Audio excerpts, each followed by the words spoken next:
کبھی جہنم کے بارے میں سنا بھی ہے، کبھی جہنم کا تصور کیا بھی ہے؟ سنو سنو، اگر جہنم کو سوئی کی نوک کے برابر کھول دیا جائے تو اس کی تپش و بدبو سے ساری مخلوق ہلاک ہو جائے۔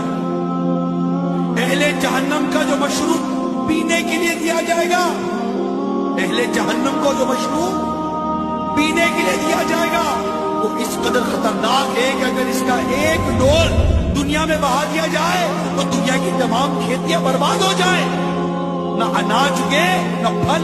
سوچا جہنم کا تصور کیا؟ جہنم کے سانپ اور بچھو بے حد خوفناک ہیں۔ حدیث شریف میں ہے جہنم میں عجمی اونٹوں کی گردن کی مثل بڑے بڑے سانپ ہوں گے جو دوزخیوں کو ڈستے ہوں گے، وہ ایسے زہریلے ہوں گے کہ اگر ایک مرتبہ کاٹ لیں گے تو 40 سال تک ان کے زہر کی تکلیف نہیں جائے گی، اور لگام لگائے ہوئے